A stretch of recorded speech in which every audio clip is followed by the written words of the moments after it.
Olá, bom dia, boa tarde, boa noite. Você que chegou aqui no canal, muito obrigado pela sua conexão. Seja bem-vindo. Espero que esse tempo que você vai dedicar para este vídeo acrescente em você conhecimento, venha expandir sua mente, seu entendimento e de alguma forma você possa crescer.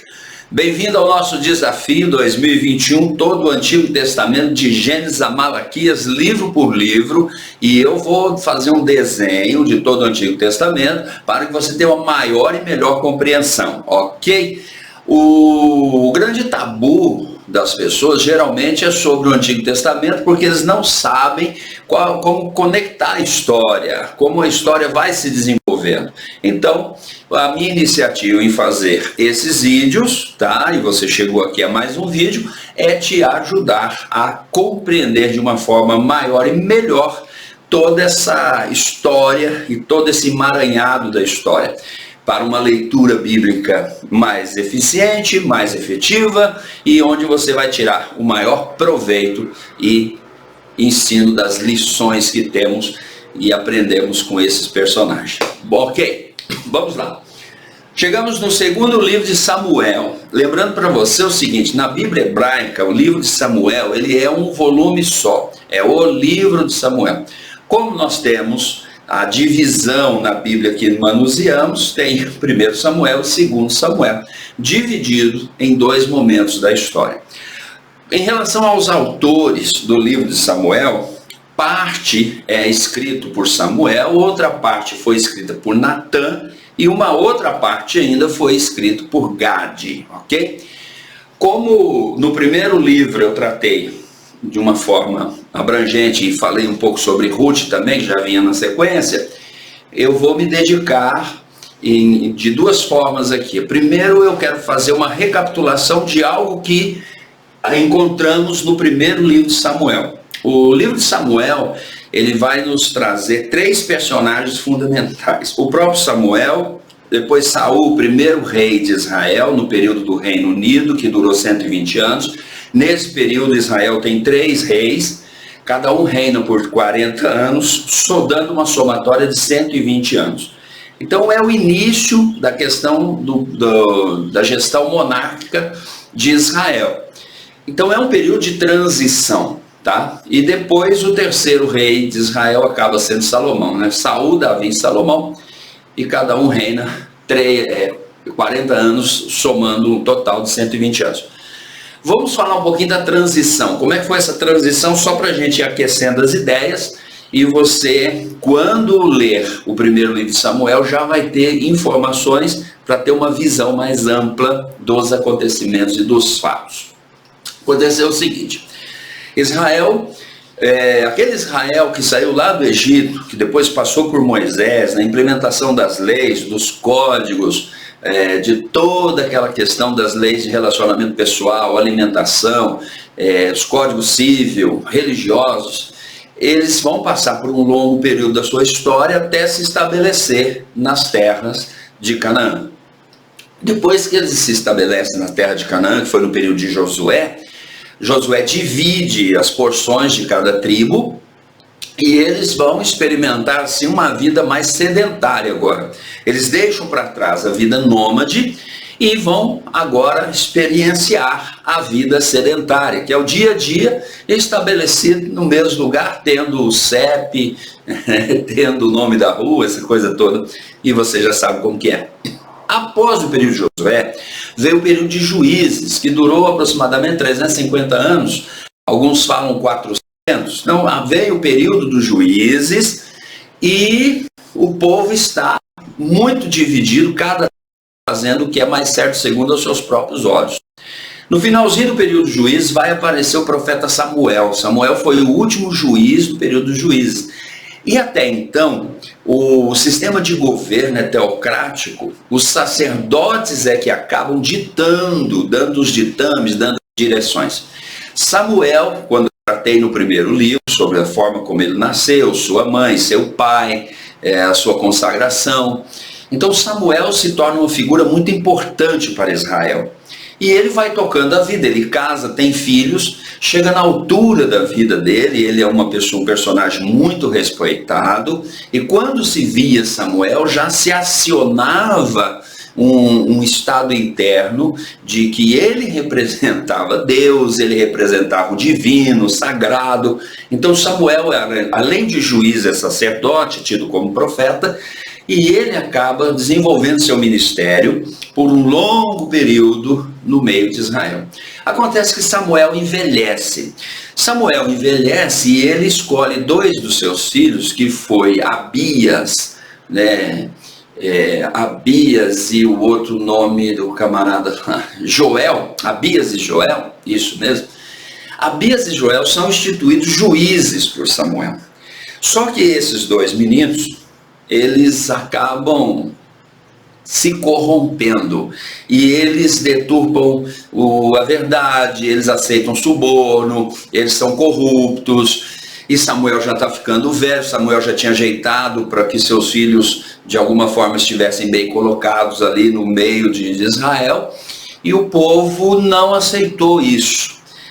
E eles chegaram para Samuel e falaram: Samuel, você já está velho e os seus filhos não andam nos seus caminhos, nós queremos um rei. Quando Israel fala isso, nós queremos um rei, Samuel ficou muito decepcionado. Samuel fica muito decepcionado e ele vai orar.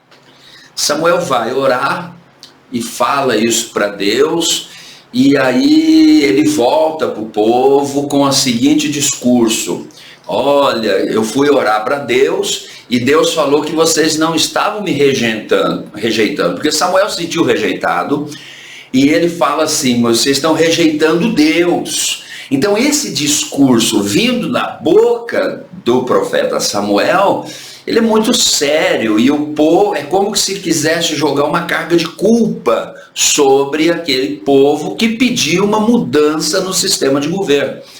Vocês não estão me rejeitando a mim, vocês estão rejeitando Deus. Quer dizer, essa expressão é muito forte. Primeiro, porque Samuel ele remete, ele é um símbolo, um ícone de um arquétipo poderoso que existe em nós, nos seres humanos, desde o conhecimento que o ser humano é humano. O grande psiquiatra e psicoterapeuta Carl Gustav Jung fala sobre os arquétipos, e ele diz que nós temos os nossos arquétipos, todo ser humano tem arquétipos no seu inconsciente. E o que são arquétipos? Arquétipos são as ideias primordiais do ser humano, que estão no ser humano desde a sua origem, e essas ideias vão passando de tempo em tempo, e à medida que vão passando de tempo em tempo, elas vão se agregando a símbolos e representações. Então, um arquétipo poderoso que tem é o arquétipo de Deus, tá? É a ideia de que existe Deus, existe o Criador de todas as coisas, Ele é poderoso, Ele é amoroso, Ele que protege, Ele que nutre, Ele que guarda, Ele que abençoa, e Ele é poderoso também até para destruir a sua criação. Então isso está em nós, isso pertence a nós, tanto no inconsciente pessoal como no inconsciente coletivo. Então quando Israel elege seus líderes e surge lá Moisés era um ícone, era um arquétipo, o arquétipo do líder. Então toda a vida de Moisés, seus atos, suas atitudes, o tabernáculo, a Arca da Aliança, tudo trazia um símbolo, uma representação do divino, do sagrado, do poder de Deus. Então quando Samuel, eu dei esse plano de fundo para você, para entender que quando Samuel vai orar e ele volta com a palavra, quem é Samuel? Samuel é o sacerdote, Samuel é ungido, Samuel é o profeta, Samuel é aquele que a gente tem que respeitar, ele tem a palavra de Deus na boca dele, ele volta e fala para o povo: ó, eu fui orar e Deus falou para mim que vocês não estão rejeitando a mim, vocês estão rejeitando a Deus. E é uma fala muito pesada, por quê? Quer queira ou quer não, ela acaba jogando uma certa carga de culpa e constrangimento no seu público. E isso talvez a arma suficiente, ou energia suficiente para fazer desistir ou mudar da ideia. Mas o povo não desistiu. O povo não desistiu, o povo bateu o pé e falou: nós queremos um rei. Por que o rei? Né? E o que é o rei? O rei é um arquétipo.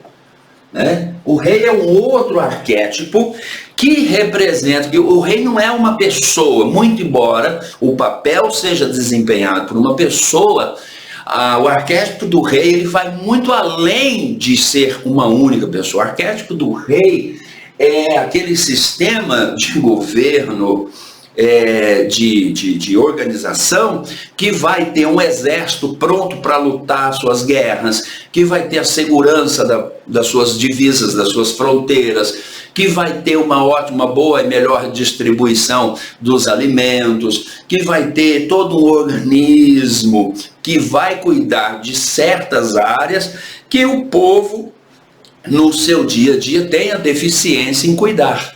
Então, quando eles falaram: nós queremos um rei, nós não queremos uma pessoa, nós queremos essa ideia de organização por trás. E aí Samuel se sentiu ameaçado, porque essa ideia de organização, o rei vai cuidar de certas coisas cíveis que até então eram os sacerdotes e os juízes indicados pelos sacerdotes que cuidavam. No caso de Samuel, seu filho, seus dois filhos, Joel e Abias, que eram corruptos, que eles pervertiam o direito, que eles acabavam culpando o inocente e absolvendo o culpado, entende? E a gente no Brasil sabe muito bem de como que é essa conduta. Então, quando Samuel vai orar, ele volta com esse discurso: eu orei e Deus falou que vocês não estão rejeitando a mim, mas rejeitando a ele. Engraçado. Samuel teve a revelação que o povo estava rejeitando Deus, né? Mas Samuel não apresentou a revelação que seus filhos estavam pervertendo o direito, eram corruptos, aceitavam suborno. Entende essa questão? Então Samuel fica profundamente magoado. Eu estou levantando essas questões aqui para você olhar de uma forma mais ampla, de uma forma mais abrangente, né? Porque se eu tão somente falar que o discurso de Samuel veio da parte de Deus, talvez tenha vindo, talvez não, é questionável. Por quê? Porque Samuel ficou muito magoado.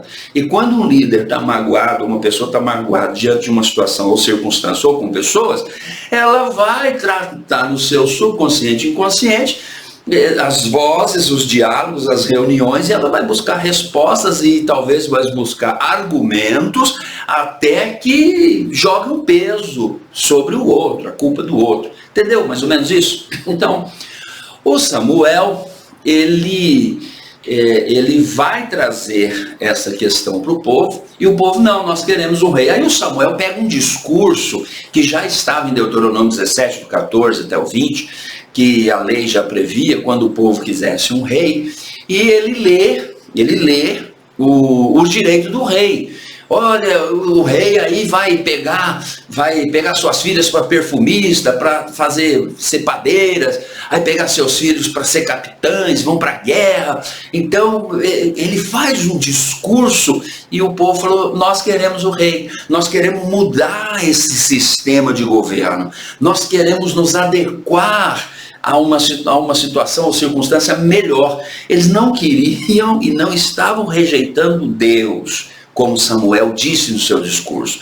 Eles estavam se atualizando como as nações ao redor se atualizavam. Porque no regime anterior, no regime de Samuel, as 12 tribos espalhadas, tinha uma guerra, aí lançava-se sorte para saber qual tribo ia primeiro tomar a iniciativa de ir para a guerra.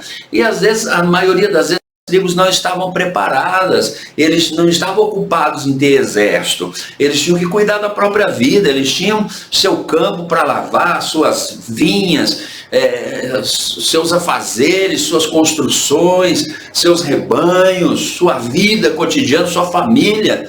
Então, até organizar o exército e sair para a guerra, eles estavam em desvantagem em relação ao inimigo que vinha muito organizado.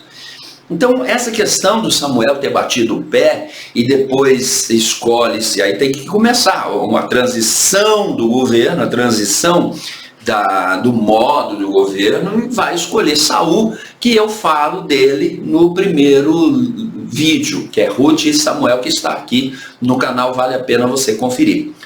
Bom, vida que segue, algumas coisas que eu quero destacar ainda no primeiro livro de Samuel, que eu observei. O Samuel não se agradou, dessa mudança, dessa transição de governo. Tanto é que ele faz lá um teste com Saul, que foi, no pano de fundo, tendo essa ideia, olhando por esse prisma, você vê que ele estava muito magoado, porque era para esperar há 7 dias até oferecer o sacrifício, estava numa iminência lá, de uma urgência. Saul estava aguardando, o povo aguardando, chegou o 7º dia, ele chegava no 7º dia, o Samuel atrasou deliberadamente. Ora, se é um juiz, um responsável, uma pessoa que está à frente há tanto tempo, concordou, ele deveria ser no mínimo mais atencioso com relação ao horário e à agenda. E ele chega no finalzinho, quando o dia já estava acabando e o povo estava dispersando, e Saul se viu apertado e falou: poxa, eu vou fazer o que eu tenho que fazer, porque o líder aqui sou eu. E o Samuel aparece depois e dá uma rusga lá com entre Saul e Samuel. Eu estou olhando esse príncipe, você tem que olhar, você tem que lançar um olhar e ver de uma forma, de vários ângulos o texto, e isso vai te ajudar numa melhor compreensão. É lógico que comumente não se faz isso, porque quando se olha para o Samuel ou fala sobre Samuel, fala, não, ele representa o divino, ele representa o sagrado, ele é profeta, ele é ungido de Deus, eu não posso falar, tocar no ungido de Deus. Porém, não se esqueça que essas pessoas são humanas, e são ícones, são símbolos, representam o papel em nome de Deus, e elas são passíveis de falha. Tanto é que o Samuel teve a primeira profecia dele em relação à guerra, que deu na água. Deu na água. Leia aí no primeiro capítulo, quando diz lá: e veio a palavra de Samuel a todo Israel. Aí eles foram para a guerra, perderam, apanharam para chuchu, morreu muita gente, e pior, a arca foi tomada pelos filisteus. Tá? Então Samuel, ele representou seu papel, ele fez, mas quando chega na velhice ele tem esse problema, esse dissabor. E quando foi para transicionar a questão do regime de governo, que os sacerdotes é que tinham a preeminência, e agora o rei é que vai cuidar de certas coisas cíveis, e eles continuariam com o religioso, mas aí repartiu o poder civil para um outro sistema de governo, para o rei. E ele apresentou rusga, né? Bom, vida que segue. Saul vem, como eu disse, eu falo disso no vídeo anterior, Ruth, primeiro livro de Samuel. Saul vai morrer. Samuel morre na altura do capítulo 25, se eu não me engano. Depois Saul tem um aperto lá no capítulo 28, ele tem uma prática lá que não foi muito saudável. E Saul vai para uma guerra e ele é ferido. E ele acaba se lançando sobre a própria espada e ele morre, né? Ele morre. Quando foi dada a notícia que Saul morreu, agora já entramos no segundo livro de Samuel. Quando é dada a notícia que Saul morreu, Davi ficou muito chateado, porque morreu Jonatas. Davi ficou muito sentido. E teve lá um espertalhão lá que chegou lá para falar que ele tinha matado o Saul, porque Saul estava ferido e tal, coisa que não aconteceu. Tentou surfar na onda, levar a fama que não foi, e acabou sendo morto por Davi. Saul morre, vem a coroação de Davi. Davi vai ser coroado, ele é coroado, e ele reina 7 anos e 6 meses em Judá. Nesse período que ele foi instituído rei, só na tribo de Judá, em ato seguinte, em relação à morte de Saul, um descendente de Saul chamado Isbosete, ele é ungido. Abner, que era o general da família de Saul, pega Isbosete e unge. E de outro lado fica Davi, ungido rei na tribo de Israel, né, reinando ali em Hebron. e acontece uma guerra civil. Teve um período, você pega lá 7 anos e 6 meses, então é um período de entrever, é um período de embate, é um período que teve guerra civil, pessoas morreram, resistência da família de Saul que não queria entregar o reinado, consequentemente seria passado para Saul, mesmo que eles eram sabedor que Davi havia sido ungido rei por Samuel ainda em vida, uma vez no poder, eles não queriam largar o osso tão fácil assim. Quando a pessoa está no poder, não quer largar o osso tão fácil, ela faz às vezes de tudo o que é possível e impossível para não sair da posição. Acaba que numa das batalhas, Abner mata Asael, irmão de Joabe, e Joabe fica profundamente magoado com Abner. Com o crescimento e as vitórias de Davi e seus guerreiros sobre a casa de Saul, Abner começa a perceber a fraqueza de Isbosete e ele acaba afastando-se de Isbosete. Isbosete acusou Abner de Abner ter deitado com uma concubina do Saul, e o ato de deitar com a concubina era um ato que dizia: eu serei o próximo líder, eu vou reinar, eu vou tomar o poder aqui. Então Abner é acusado disso e ele se revolta, ele fala: poxa, eu estou querendo, você acha que eu estou pelo lado de Davi e tal? E ele se deserta de Isbosete e vai até Davi. Quando ele vai até Davi, ele tem uma conversa pacífica com Davi, é combinado, Davi pede para que ele traga Mical, que era sua esposa, que ele tinha casado nos dias de Saul em vida. Abner concorda e Abner sai, né? Ele tinha tido uma conversa amistosa com Davi, estava tudo muito bem, e Davi, o poder ia ser transicionado para Davi. Abner sai e Joabe estava chegando de uma incursão militar, e quando falaram para ele, o Abner teve aí e falou pacificamente com o rei, e o rei o despediu, e o Joabe falou: não, é agora. Falou: o que falou? Onde é que ele está? Foi por esse caminho. O Joabe foi. Joabe vai atrás, alcança Abner. Abner pensa que Joabe vai falar com ele pacificamente, em segredo, e ele se aproxima o suficiente para Joabe enfiar a adaga no estômago e matar o Abner. Com essa morte do general de Isbosete, o povo de Israel ficou em pânico, ficou paralisado. Falou: quem é que vai agora liderar nossas batalhas? Porque Abner era um general conceituadíssimo. Por um lado, o povo fica espantado. O que aconteceu? O que Davi fez com relação ao assassinato de Abner? Davi chamou Joabe, chamou seus irmãos, falou assim: olha, vocês mataram ele como se ele fosse um criminoso. E o sangue dele não vai cair sobre mim. Vocês podem se vestir de roupa de luto, vai ter o sepultamento dele, vocês vão na frente dele chorando, e eu vou acompanhar. E Davi tinha essa questão, que Davi tinha uma postura característica, com padrão de comportamento, princípios e valores muito retos, muito justos, tá? Então Davi acaba fazendo isso, que eu achei muito legal quando eu li. E depois Davi é instituído rei sobre todo Israel por mais 33 anos. Então ele acaba reinando 40 anos, uma conta redonda, sobre todo Israel. Quando ele estava em Hebrom, aí ele é rei sobre todo Israel, ele traz o governo para Jerusalém. Trazendo o governo para Jerusalém, ele também traz a Arca da Aliança. Olha que interessante isso aqui.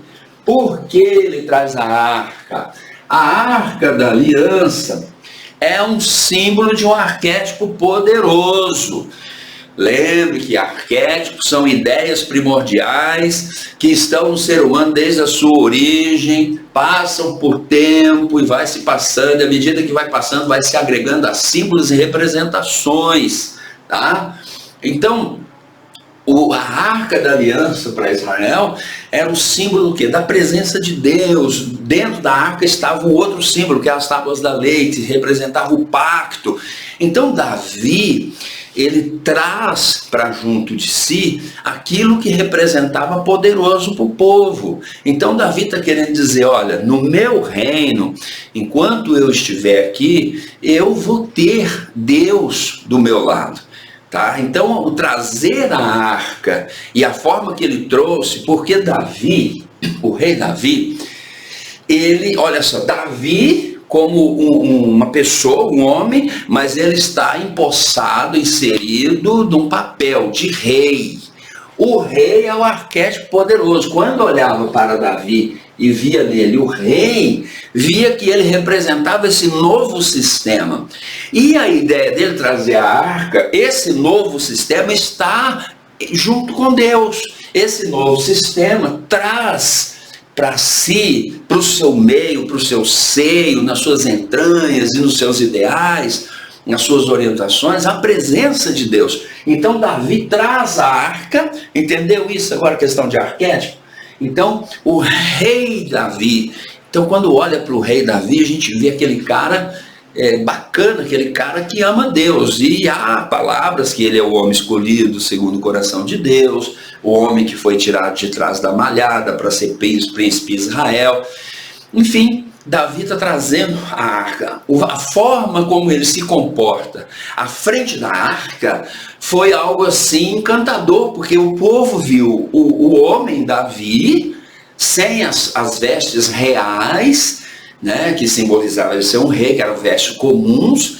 Então o povo estava festejando e Davi estava ali em festa, abençoando o povo, dando a porção do povo, né? Então tinha um clima gostoso, um clima harmonioso, as expectativas eram boas, as emoções eram boas, maravilha, o rei, o arquétipo do governo de monarquia estava em paz, em harmonia com Deus. E Mical está na janela. Mical, filha de Saul, fica na janela e despreza Davi. E quando Davi chega em casa, ela tira onda. E ele fala, olha, Mical, é o seguinte, não foi para você que eu dancei, não foi para você que eu celebrei, foi para Deus. Então eu vou me humilhar o quanto for preciso para que você entenda e saiba que, além do papel que eu exerço como rei, eu sou um homem que teme a Deus. Então era essa ideia de Davi, tá? Então Davi, depois uma vez a arca estando em Jerusalém, ele se propõe a construir uma casa para Deus. Ele fala isso com Natan num dia, numa conversa. O Natan super animado, que o Natan é um profeta, ele representa a parte religiosa, tá? Então tem uma harmonia aí entre o religioso e o civil, ok? Entre a monarquia e os sacerdotes. E Natan fala para ele, faça segundo o seu coração. E Natan sai. Quando Natan sai, ele chega na casa dele, Natan, lá num momento, não sei se é de dia, de noite, acordado, dormindo, de olho aberto ou fechado, sozinho, acompanhado, num ambiente aberto, fechado, Natan tem uma visão.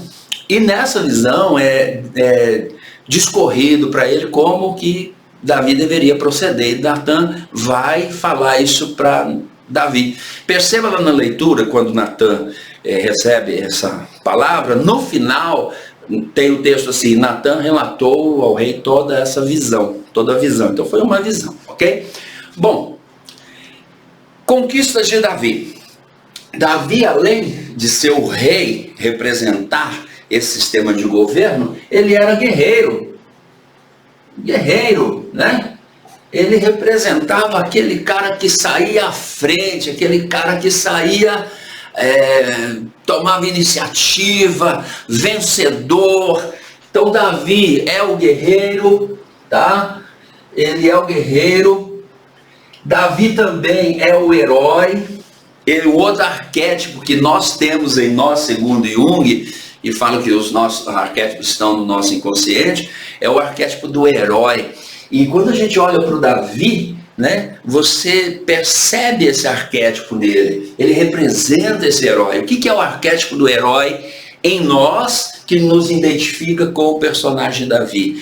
O arquétipo do herói é aquele que sai para lutar suas batalhas, ele está tendo uma vida comum, de repente ele tem um chamado ele pode dizer sim ou não, ele aceita, ele vai passar um portal, um caminho sem volta, aí depois que ele passa o portal, ele vai encontrar seus mentores, ele vai conhecer seus amigos e seus inimigos, vai buscar suas armas, vai travar suas batalhas, vai celebrar e ele volta feliz, volta conquistador. Então, quando nós olhamos para Davi, nós vemos esse camarada desde a sua infância já enfrentando leão e urso, depois numa forma secreta, numa forma particular, mas depois publicamente nós vemos Davi enfrentando Golias, matando Golias, e aí que a gente fica maravilhado com ele, porque ele vai ali na sua simplicidade, com o jeito que ele tinha, com as 5 pedras de ribeiro. Eu falei que eu ia falar o que eram essas 5 pedras, eu acho que chegou o momento, né? Que são as 5 pedras lisas do ribeiro que Davi pegou? Alguns dizem que é 5 ministérios, 5 manifestações do Espírito. 5 pedras são 5 pedras. 5 pedras simbolizavam assim, significava assim. Davi falou assim: eu só preciso de 5 chances para dar uma pedrada nele. Eu sou de 5 não passa. Porque se ele não confiasse nas suas capacidades e habilidades, ele encheria o bornal, né? Então as 5 pedras do ribeiro são nada mais nada menos que confiar na sua capacidade e eficiência para vencer uma determinada situação. Então Davi, ele acaba derrubando Golias e a gente vibra, porque isso comunica com o arquétipo do herói que temos em nós. Quando você assiste um filme de super-herói e o super-herói vence o inimigo, ele vai lá, passa por um momento de aperto, ele tem uma fraqueza, tipo o super-homem com a sua criptonita, ele é vencido às vezes por uma situação tão singular, tão boba, e a gente fica mordido, fala assim: poxa cara, como é que você foi vencido por isso e tal? Aí depois ele dá a vira-volta e no final ele vence o inimigo, no final está tudo muito bem, no final está tudo muito legal. Isso está comunicando com o arquétipo do herói que está no nosso inconsciente, porque a gente também tem nossas batalhas, a gente tem os nossos desafios e nós também queremos vencê-los, ok? Entendeu? Captou? Bom, Davi, ele tem suas conquistas. Já falando de conquista, ele vai conquistar a Filístia, ele conquista Moab, ele conquista Zobá, a Síria, Edom e Amon. Então Davi nos remete, ele é o símbolo, ele nos faz acessar o arquétipo do herói, o arquétipo do rei, do homem que ama Deus, que tem comunhão com o sagrado, com o divino. Então tudo isso nos atrai, nos prende ao personagem Davi, tá bom? Legal? Entendeu um pouquinho da amplitude da ideia? Tudo bem, só que Davi, também nós nos identificamos com Davi, né? Nós nos identificamos com Davi quando começa os crimes de Davi dentro do reino. Que coisa chata, né? E quais foram os crimes de Davi dentro do reino? O que Davi fez? Davi, um dia, quando ele foi proibido de ir para as batalhas, porque teve uma situação lá que ele quase foi ferido, aí os seus líderes, seus generais falaram: não é bom você vir, porque vai ficar muito exposto. Davi fica ali no palácio, é uma bela época do ano, que é a primavera, flores, aquela temperatura agradável. Davi está andando ali no terraço, quando ele avista uma mulher muito bonita tomando banho. Batseba. Ele avista Batseba tomando banho. Davi olhou e falou: eu quero. E Davi manda chamar, fala: quem é a mulher de Urias? Ele fala: manda chamar que eu quero essa mulher para mim. Então aí também nos identificamos com Davi, já que eu te falo. Aí a gente dá aquela afundada, quando você está lendo, o cara tá super bem, de repente chega nesse episódio, você fala: poxa, Davi, caramba, cara, que pisada na bola. E Davi se deita com Batseba, não foi uma única vez, né? Foi uma única vez, e foi uma quantidade de vezes suficiente até que ela chegou e falou: estou grávida. E quando ela fala que está grávida, né, Davi vai tomar uma outra atitude, mas deixa eu falar qual foi o arquétipo que nós encontramos aqui. Tem um arquétipo que chama sombra. Segundo Jung, né, os arquétipos estão no nosso inconsciente, Jung fala que existe, em todo ser humano existe a ideia, né, o conceito da sombra. O arquétipo da sombra é aquela parte feia em nós que a gente não quer mostrar para ninguém. O arquétipo da sombra é aquela parte que nós sabemos que existe em nós e que a gente não quer que ela pule para fora. Porque se nós nos movimentamos muito de uma forma negativa nas nossas sombras, tá? E como é um arquétipo que está no inconsciente, a linguagem do inconsciente, que eu falei no vídeo de EQM, se você não assistiu o vídeo da EQM que está aqui no canal, assista, vai te ajudar a entender um pouco mais sobre o arquétipo e o que acontece quando uma pessoa morre, aquelas visões que ela tem, aquela fenomenologia, como se dá aquilo, está aqui no vídeo da EQM. O arquétipo, ele está no nosso inconsciente e ele tem uma linguagem emocional. A linguagem do consciente é uma linguagem racional. A linguagem, o percentual do consciente é 9% e o inconsciente é 90%. 10%, é 10,90%. Então, essa linguagem da sombra é o emocional. Davi, quando viu Batseba, ele quis. Será que Davi desejou Batseba porque ele não tinha mulher? Não foi esse o fato, porque Davi, nas suas vagueações, ele teve duas esposas. Ele tomou para si Abinoam, de Jezreel, e depois Abigail do Carmelo, quando ele teve filhos com ela. Em Hebron, Davi se casou com Maaca de Jesur, Agite, Eglar e Mical. Ok? Se a gente contar aí, já tem um número bacana de mulheres. Quando ele ficou em Jerusalém, ele tomou mulheres e concubinas. E que não foi relatado, não é relatado o nome delas. E ainda Batseba, que é essa que ele desejou, que era a esposa de Urias. Então a sombra de Davi, quando você olha, fala, Davi pisou na bola. E Jung diz que para nós se tornarmos pessoas inteiras e nos sentirmos e nos vermos como pessoas inteiras, nós temos que aceitar nossa sombra, nós temos que admitir nossa sombra. Não é saudável, o próprio Jung diz, que não é saudável você rejeitar um arquétipo. Porque quando você rejeita o arquétipo, você vai ter problemas cíveis ao seu redor e você vai ter problemas psíquicos. Porque o arquétipo são ideias primordiais que estão no ser humano desde a sua origem, e essas ideias, ao passar do tempo, vão se agregando a símbolos e representações. Então a ideia, o arquétipo da sombra é que todo mundo tem seu lado de sombra, seu lado sombrio.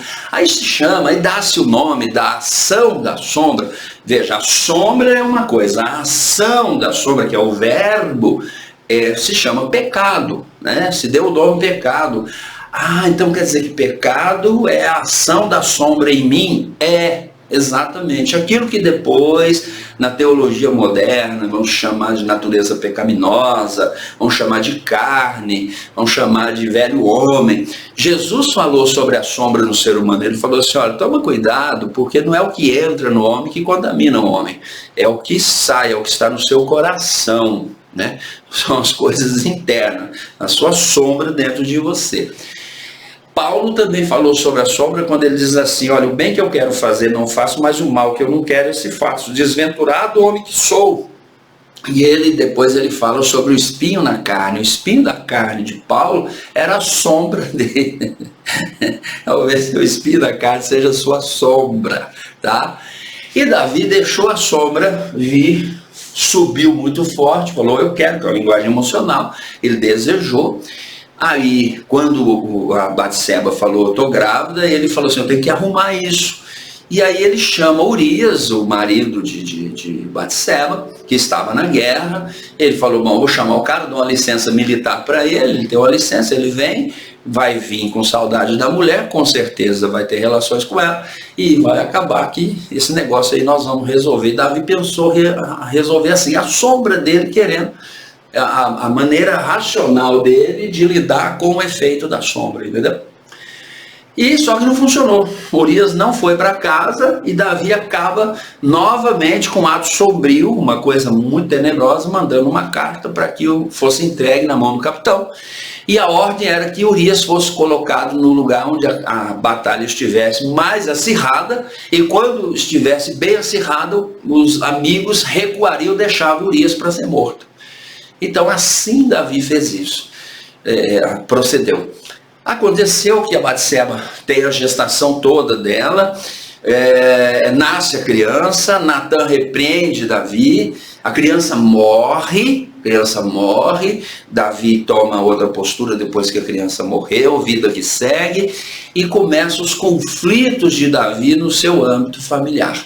Ele tinha um filho primogênito chamado Amnon, e Amnon, que era filho de Davi com Abinoam de Gisrael, ele acaba olhando e desejando a própria irmã, a irmã que era Tamar, que era filha de Davi com Abigail do Carmelo. Desculpa, filha de Davi com Maaca de Gessur, que era mãe de Absalão e Tamar. Então, Tamar, segundo os relatos, era muito bonita, e o Absalão desejou ela. Absalão quis demais ela. Absalão não, o Amnon desejou Tamar. Fez um estratagema, acabou que conseguiu ter o seu resultado, praticar o seu intento. E depois que ele se deitou com Tamar, ele sentiu repulsa, e acaba que Absalão acolhe a irmã, e Absalão fica muito revoltado. Davi ficou muito revoltado com Amnon, porém, se fosse punido Amnon, ele teria que ser apedrejado, ia morrer, e Davi não podia perder seu filho primogênito. Absalão esperou 2 anos, não foi tomado providência nenhuma.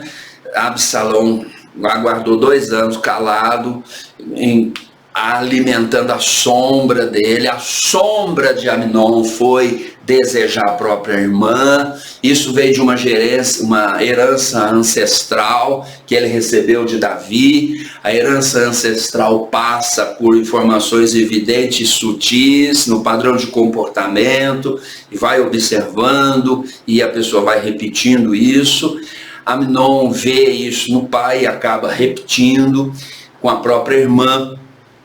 O Absalão fica revoltadíssimo, e o Absalão vai acionar a sombra dele, o arquétipo da sombra, que é a vingança, que é aquele desejo de dar o troco. Isso não vai ficar assim, e Absalão faz um estratagema lá para pegar Amnon e consegue matar Amnon.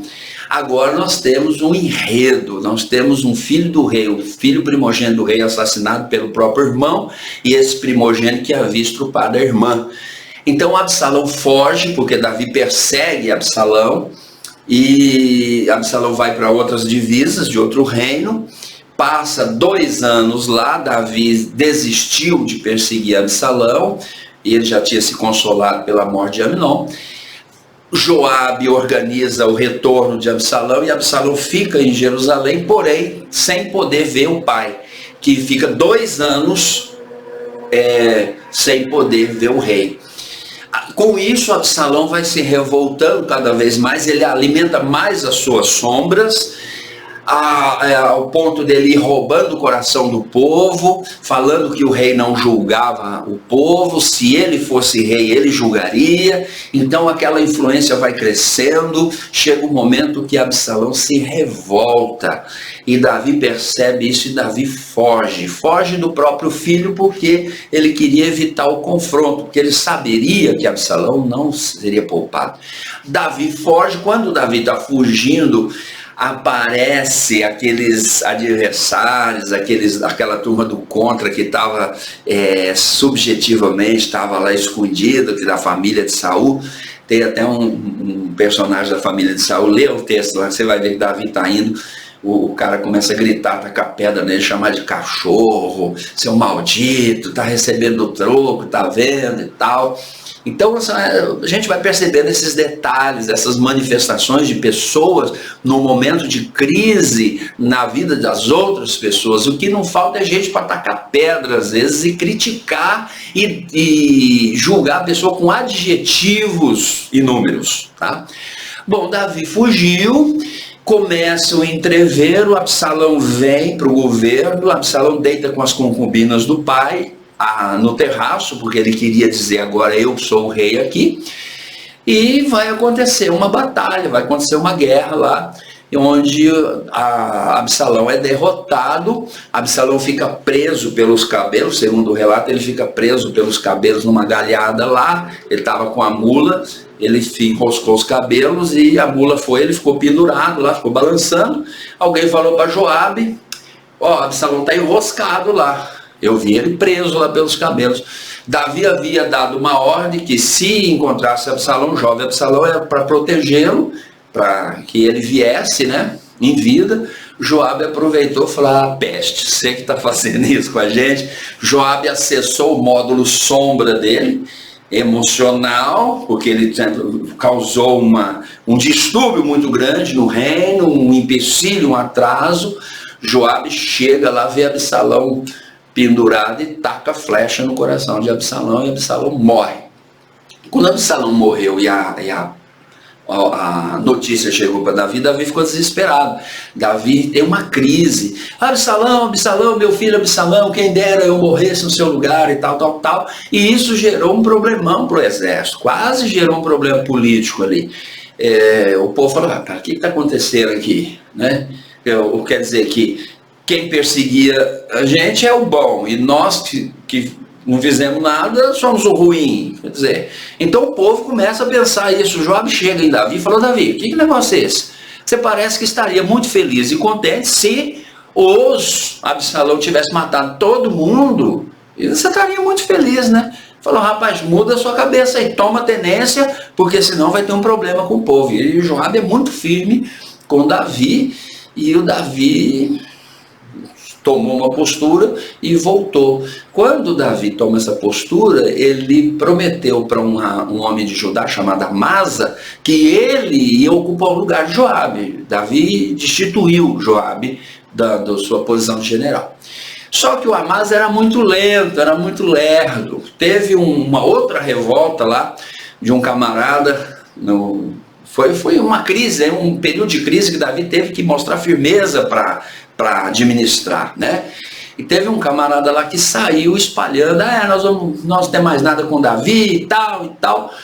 E o Amasa foi incumbido de reunir um grupo de pessoas e voltar em 3 dias. O Amasa foi e demorou. Quando Davi viu que o Amasa estava demorando, falou para Joabe, assume isso aí, porque o cara está demorando, e esse outro infeliz aí vai fazer muito pior do que Absalão fez com a gente. E o Joabe já afiou a espada e saiu. Quando ele saiu, ele encontrou a Amasa no meio do caminho. A Amasa via tanto lá, songo-mongo, tal. O Joabe já matou ele, já jogou ele de lado e foram na perseguição do rebelde, e acabou que alcançaram o rebelde numa cidade, cercaram o povo da cidade, uma mulher sábia da cidade, acaba conversando com Joabe, e eles reúnem, pega esse rebelde, corta a cabeça dele, entrega, e o cerco da cidade termina. E Davi vai continuar até o final do seu reino. Então foram momentos assim difíceis, foram momentos desafiadores que Davi viveu, que ele experimentou o poder da sombra. Davi nos remete um arquétipo de um cara que amava Deus. Davi escreveu 73 salmos, Davi era um músico, artista, né, o que louva a Deus, camarada assim super bem conceituado, e nós temos uma certa afinidade quando lemos Davi, os relatos de Davi, suas conquistas, até suas tragédias, porque tem a ver com o arquétipo que existe em nós, ok? Bom, depois que as coisas começam a entrar no eixo, vem a fome. A fome, já Davi manda consultar o que aconteceu, e foi dito que foi um pacto quebrado com os gibeonitas nos dias de Saul, e foi requerido 70 descendentes da casa de Saul para ser enforcado para que a peste parasse. Davi assim concedeu, ele guarda Mefibosete, que era filho de Jonatas, Mefibosete que tinha problemas nas pernas, e depois vem, a vida começa a voltar ao normal. Logo no final do livro, segundo Samuel, tem o cântico de Davi, suas últimas palavras, os atos dos valentes de Davi, e lá no finalzinho Davi faz um recenseamento e vem uma praga, né? E é uma coisa lá, parece que ele não podia fazer isso e tal. Bom, eu acho que chegamos ao final do segundo livro Samuel.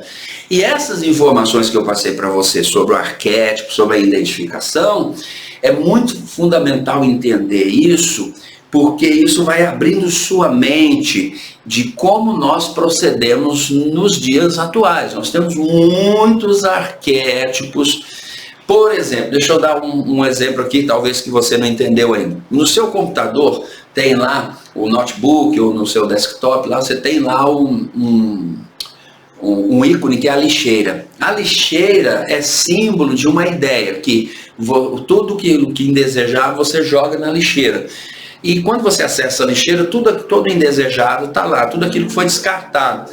E você pode limpar a lixeira ou resgatar arquivos da lixeira. Então é o ícone. Então o ícone é um símbolo, e o símbolo remete a uma ideia que está por trás de uma ação, de um conceito. Assim como todos os computadores têm a lixeira, ok? Entendeu mais ou menos aí essa ideia? Devemos tomar um certo cuidado, que eu quero encerrar falando isso. Arquétipos são ideias primordiais que estão nos seres humanos desde a sua origem, e essas ideias vão passando de tempo em tempo, se agregando a símbolos e representações. Então, ideias, arquétipo rei, arquétipo da riqueza, o símbolo da riqueza é o dinheiro, né? Ou então é representado por uma casa, uma mansão, um carro luxuoso. Arquétipo da sombra, que é aquela parte ruim que a gente não quer. Tem arquétipos que eu vou falar em outros livros, em outros momentos, que vai ter o arquétipo do velho sábio, da sabedoria, que eu devo falar no próximo livro, que vai entrar Primeiro Reis, que nós vamos falar sobre o personagem Salomão. Que ele é o ícone do homem mais sábio. Então, o que tem a ver a sabedoria com Salomão? Tá? E o velho sábio, o que ele quer dizer para nós? Devemos tomar um certo cuidado, porque às vezes as pessoas mais assim dizem por aí que o arquétipo do leão, o arquétipo da águia, o arquétipo do elefante. Não, esses não são arquétipos, tá? Arquétipo é uma ideia primordial que está no ser humano desde as suas origens, e que hoje a gente tem o arquétipo do sagrado, do divino. Então são essas ideias, tá? Por exemplo, quando você, representando o arquétipo do sagrado, do divino, você chega diante de um padre, e ele está lá, você sabe que ele é padre. Você já chega quase se confessando com ele. É um pastor ou um líder religioso da sua crença religiosa, o líder. Então ele representa, ele simboliza o sagrado, o divino, o espiritual. Então isso é um arquétipo, é a ideia que está por trás do ícone. Quando se fala assim, o arquétipo do leão, não, o leão é um animal. O que simboliza o rei é a coroa e não o leão. Porque o rei não anda com o leão sobre a cabeça dele. Então, esses animais que estão aí estão mais para estereótipos, tá? Estereótipo é um conceito para limitar e definir pessoas no seu comportamento, na sua característica, sem um aprofundado conhecimento, tá? Então são estereótipos, tá? Estereótipos, esses animais. Mas arquétipos não. Segundo Jung, arquétipos são mais poderosos. Eles influenciam nossa vida, determinam nossas ações. O arquétipo reunido com a ideia das matrizes que nós temos em nós, que eu falo no vídeo da EQM, assiste lá, vai ser poderosa.